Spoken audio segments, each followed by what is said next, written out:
le milliardaire, milliardaire, milliardaire, milliardaire. Elle est bien ma chanson, hein, Milliardaire de 1995. Alors, à l'occasion de l'ouverture du forum de Davos, l'ONG militante Oxfam a publié son rapport annuel qui dénonce la concentration toujours plus importante des richesses par les milliardaires.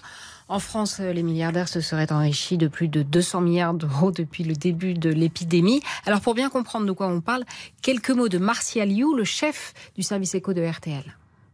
Bernard Arnault, qui est l'homme le plus riche de la planète, il faut savoir que si on gagnait au loto tous les jours depuis 1918, on n'atteindrait que la moitié de sa fortune aujourd'hui.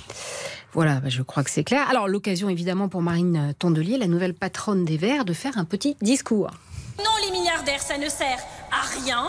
Ils sont toxiques pour le climat. Et rien, aucun mérite, aucun talent, aucun courage, rien ne justifie d'accumuler autant d'argent. N'oublions jamais, jamais que s'ils ont autant, qu'ils l'aient gagné ou hérité, c'est que forcément, oui forcément, il provient directement ou indirectement cet argent de l'exploitation des ressources naturelles et de l'exploitation des femmes et des hommes.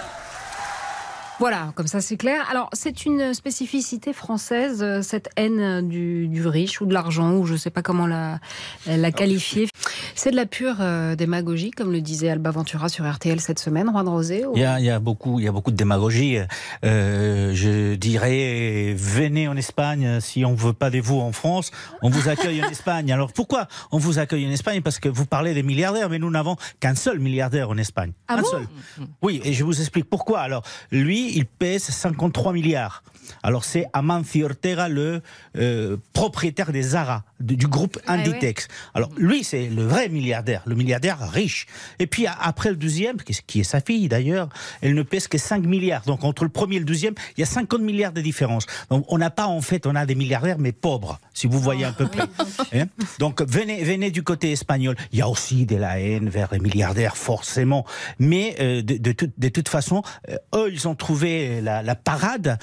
Amancio Ortega fait des dons d'appareils contre le cancer pour les hôpitaux. Le propriétaire des Mercadona, qui est parmi les plus grosses fortunes avec 3 milliards, lui, il rachète un club de football. Donc la moitié du pays est avec lui et il aime beaucoup parce qu'il investit dans le football. Donc c'est ça en fait, c'est l'histoire. Déjà, on n'a pas beaucoup. C'est la première chose. Et la deuxième, les milliardaires essayent aussi de réinvestir un certain nombre de domaines pour se faire peut-être pardonner d'être riches.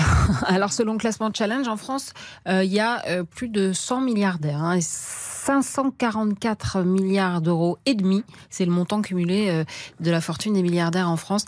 Oui, donc Bernard Arnault, pour en reparler, l'homme le plus riche du monde, à la tête de LVMH, a vu sa fortune doubler depuis le début de la pandémie. Alors, il est à la tête de 70 maisons d'exception, Dior, Guerlain, Louis Vuitton, Pérignon.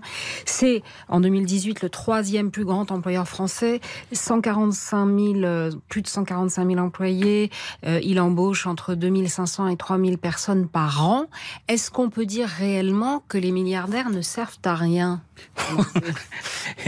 Oui, il sert à beaucoup, mais là, vous voyez, c'est quand même paradoxal. Les milliardaires en France, en Grande-Bretagne, sont encore plus riches. Ce n'est pas du tout le cas en Espagne. Sur la dernière année, les milliardaires espagnols ont perdu 143 milliards. Leur patrimoine est descendu de 143 milliards d'euros. Moins 7%. Donc, vous voyez, quand je vous disais que nous n'avons comment c'est possible, ça? Je me pose la question, ils doivent gérer très mal. Ils doivent gérer très mal. 2021, 143 milliards de patrimoine en moins pour les milliardaires espagnols.